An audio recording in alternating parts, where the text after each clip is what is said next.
So now that we know how to create text boxes and add text this way, what if you already have a Word document that's got all the text already in it, and that is the preferred way to add text to InDesign? We don't want to copy and paste text into here because it doesn't react well. So how do we add text here? Well, we actually don't need to click and drag a box. We can if we'd like the box to be a specific size for containing text, so we could do that. But what we're going to do is I'm just going to select the black arrow here, the selection tool, and delete that box. All we have to do here is, first of all, make sure nothing's selected, because if I click on this text box, the text is actually going to be placed inside my selected text box. So what we want to do is click anywhere to deselect that particular object or text box. And what we're going to do is we're going to file and place that Word document. So what we need to do is we need to locate our file. Once you've found your file, and hopefully you've downloaded all of your Word docs and you have put them all in a reference guide folder so that everything is nicely organized and contained. And I'm going to open that particular Word doc, and that Word doc is going to be attached to my mouse. Now, it doesn't matter where I click inside this box. I don't have to move over here. But what I do have to worry about is where I click vertically here. So if I click down here, this is where my text is going to start, like so.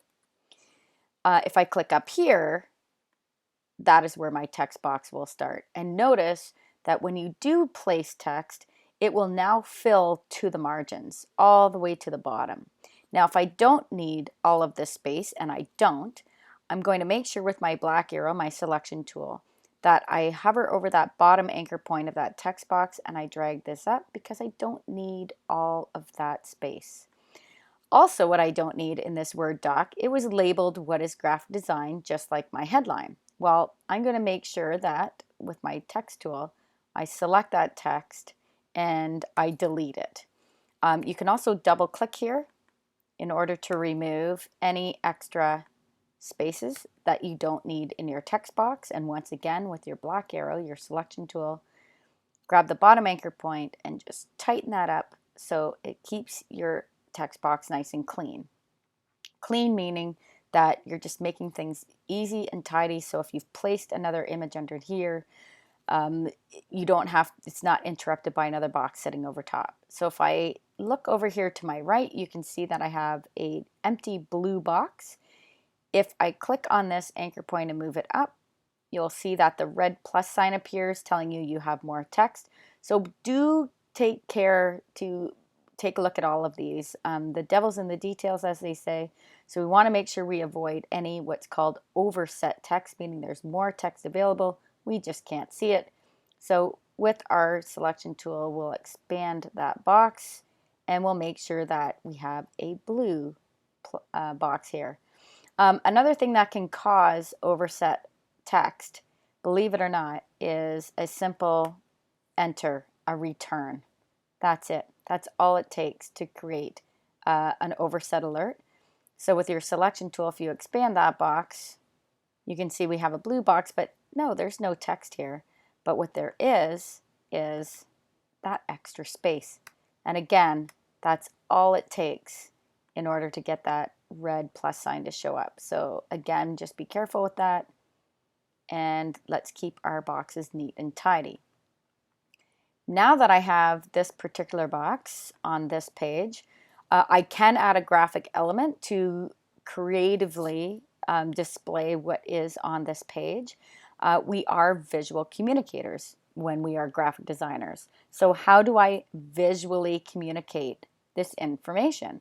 Well, what is graphic design? And we talk about here using the CRAP principles, the design principles. We are visual communicators of design.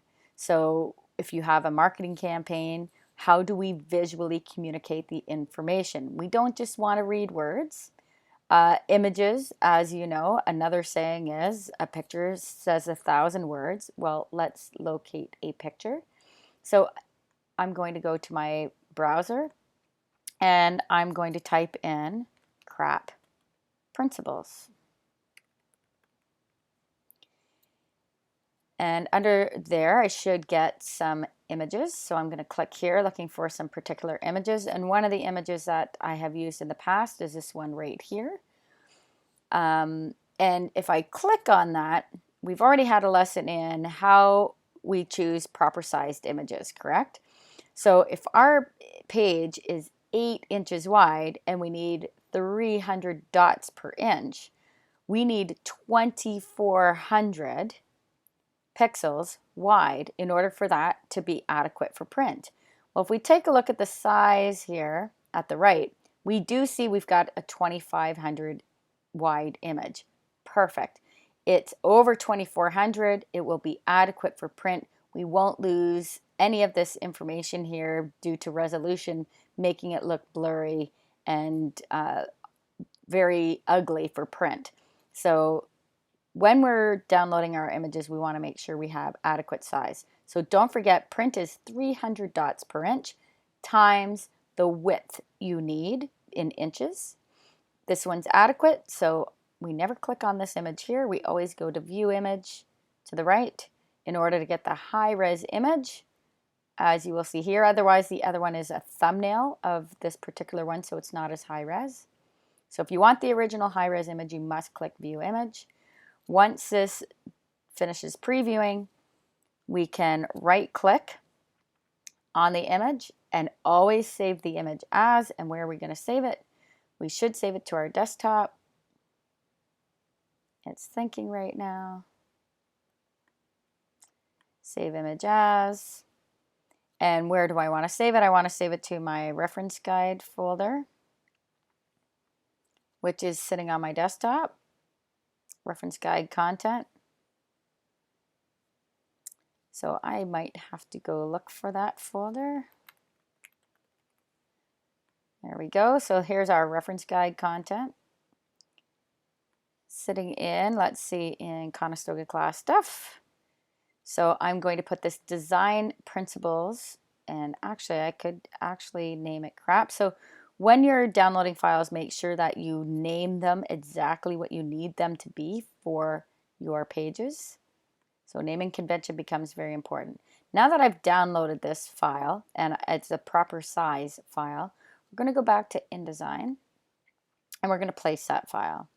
So we now know how to place a Word document. Well, we do the exact same thing for photos. So I'm going to click anywhere on this page to deselect this text box so that I don't accidentally place my image in here. And I'm going to File, Place, and here's my crap design principles, my new image that I've just downloaded, and I'm going to open that. Now it's attached to my mouse. It's a pretty large file. So if I just simply click to place it, well, it's overly huge. And now I'm going to have to try to size it to fit my page. Or if I click and drag, you notice that my mouse is staying in proportion to the image that I'm placing, which is fantastic. So I don't have to hold the Shift key, which allows us to keep images in proportion as we scale. So I'm going to place that and make sure it lines up perfectly with my guides. Notice that I've got a perfect match with my pink guides in the background. And I've now placed my file. So that is how you place Word docs and image docs.